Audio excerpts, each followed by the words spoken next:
ज्वालामुखी नगर परिषद की अनीता जब 8 साल की थी, उसके पिता की मौत हो गई थी। उनकी अच्छी परवरिश के लिए उसके पापा ने सब कुछ किया जो उन्हें करना चाहिए था।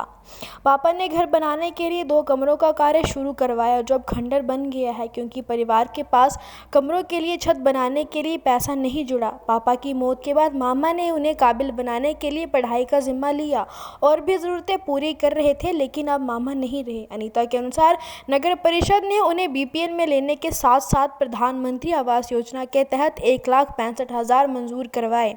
अनीता को डर है कि कई महीने में घर के लिए स्वीकृत धन घर का काम शुरू ना हो पाने के कारण लैप्स ना हो जाए।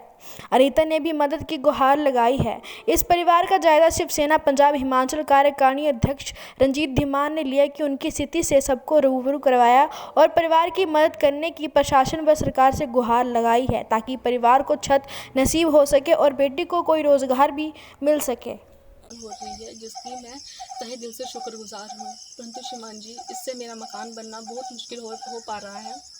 आज से 10 साल पहले मेरे पापा जी की डेथ हो गई थी। जब मैं 8 साल की थी तो उनका साया मेरे सर से उठ चुका था और मेरी मम्मी पैरालाइज्ड हैं।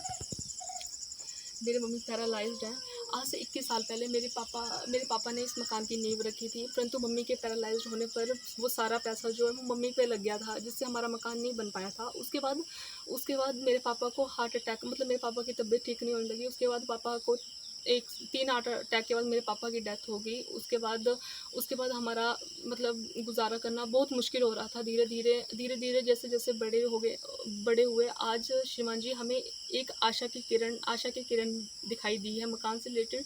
बस मेरा आपसे यही है कि आप मेरी मकान के तहत मेरी थोड़ी सहायता करें, जिससे मैं अपना मकान बना पाऊँ। क्योंकि श्रीमान जी मुझे एक कमरे में रहना पड़ता है, जो कि भारी बारिश के कारण सारा पानी अंदर आ जाता है और जिसमें रात को सो पाना बहुत मुश्किल हो जाता है मेरे लिए। तो बस मेरा यही आपसे निवेदन है कि आप मेरी या तो रोज़गार में सहायता करें या फिर आप मेरी मकान से रिलेटेड कुछ सहायता करें। मैं आपका तहे दिल से शुक्रगुजार रहूँगी। धन्यवाद। शिवसेना पंजाब हिमाचल कार्यकारिणी अध्यक्ष रंजीत धीमान आज ज्वालामुखी की एक गरीब बेसहारा लड़की अनीता जी के घर गए थे। अनीता सुपुत्री श्री स्वर्गीय प्रकाश चंद जी की बेटी है। वो ज्वाला जी बाढ़ एक जोड़ू ताल की स्थायी निवासी है और बीए लास्ट ईयर में पढ़ रही है। उसके घर के हालात मैंने आज वहाँ जाकर देखे। उस बच्ची के लिए एक टूटा हुआ कमरा है और बीपीएल में वो बच्ची आती है। उसके पिताजी की डेथ आज से 10 साल पहले हो गई थी, जब वो बच्ची 8वीं क्लास 9वीं क्लास में पढ़ती थी और उसकी माता एक बीमारी की वजह से अपंग है। उस माता की जिम्मेवारी भी उस बच्ची के ऊपर है। बच्ची बीपीएल परिवार में होने की वजह से उसको हिमाचल सरकार की ओर से मकान के लिए अनुदान राशि 1,65,000 की स्वीकृत भी हुई है। मैं प्रदेश सरकार से ये आग्रह करना चाहता हूँ इस बच्ची की ओर से कि 1,65,000 में महोदय जी इसका मकान नहीं बनेगा। अगर इस बच्ची को 2 कमरे, एक रसोई और शौचालय बाथरूम बनाना होगा तो ये राशि बहुत ही कम है।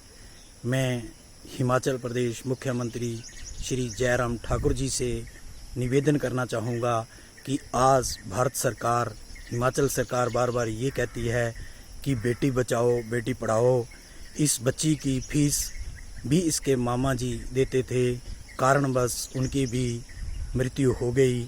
अब इस बच्ची की पढ़ाई का खर्चा देने वाला कोई नहीं है। मैं सरकार का ध्यान इस और भी लाना चाहता हूँ कि जब भी बारिश होती है, बारिश का पानी इसके कमरे में घुस जाता है और ये बच्ची उसी कमरे में खाना बनाती है, माँ बेटी उसी कमरे में रहती हैं और दुर्भाग्यवश इस बच्ची के घर में गैस भी नहीं है। जबकि भारत सरकार, हिमाचल सरकार गरीबों को गैस मुहैया करवा रही है। इस परिवार को गैस से भी वंचित रखा गया है। अभी तक इसके पास गैस भी नहीं है और ये बच्ची कंप्यूटर कोर्स किए हुए है, +2 कंप्यूटर से की है। मैं सरकार से इस बात का भी आग्रह करूँगा कि छोटा मोटा कोई रोज़गार इस बच्चे के लिए कहीं से भी मुहैया करवाया जाए, ताकि ये बच्चा अपनी माँ की दवाइयों का खर्चा, अपनी फीस का खर्चा उठा सके और ये अपना जीवन सही से गुजार सके। और कहीं से भी आर्थिक सहायता अगर होती है, मैं मुख्यमंत्री महोदय से बार बार ये आग्रह करूँगा कि इस बच्ची के लिए कुछ न कुछ सहायता कहीं से भी करें। इसका मकान 2 कमरे कम से कम इसके लिए बनवाए जाएं। जय हिंद, जय भारत।